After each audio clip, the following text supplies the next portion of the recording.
Hey guys, I wanted to hop on here. Those of you that are in class Tuesday, or not Tuesday, I'm sorry, Thursday and Friday of this week, we'll see this in class. But for those of you that either missed or are not going to be there for whatever reason, I wanted to make sure that I gave you this instruction so that you can continue to work specifically on your assignment, the Venn diagram of the um, environmental science history. Okay.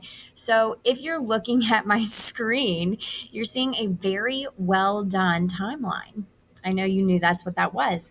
Um, I'm doing this with my fingers on my touch screen, so just please bear with me, okay? So the beginning of time, we'll call it down here, all right? This little section right here. Maybe I'll even change my color to be something else. Red. There's the beginning of time, okay? Oh boy. All right. And then we'll just put the beginning of time, right?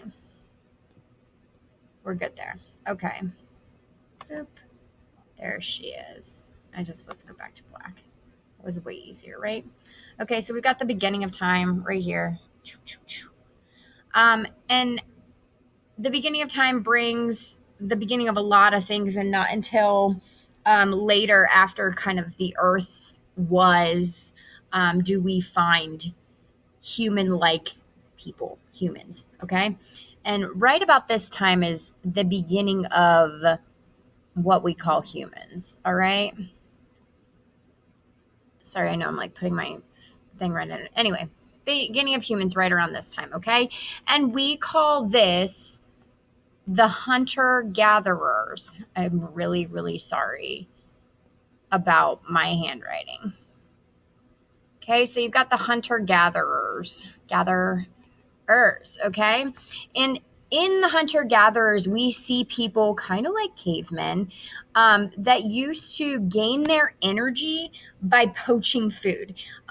They were hunters, obviously. The name is very specific. They were hunters and they were gatherers. So, in terms of hunting, they would kill animals and harvest the meats and the furs and things, use those things to live, essentially.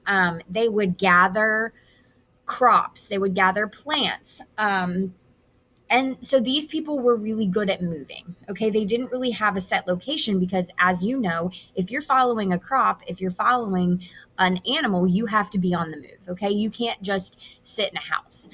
They might have had some temporary shelters in terms of living conditions, but in general, they moved where the food sources were. Okay. So now we've got the hunter gatherers. And then some hunter gatherer became smart and they were like, hey, I see this wild cow. If I just fence it in, then I can breed it have more babies, then I'll have more cows, and I never have to go anywhere. I can get a little bit lazy. I see this wild corn, this wild crop that I really love to eat. If I gather it and I plant it in this specific area, I can always have it in this one area and I never have to go anywhere.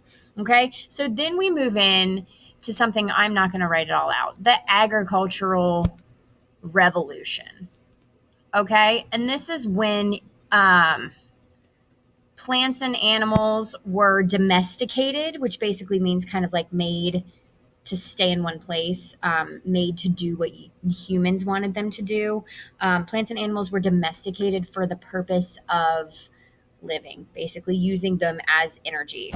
We see farming tools come up in this, simple machines, the wheel and axle, using horses and other large animals to pull wagons.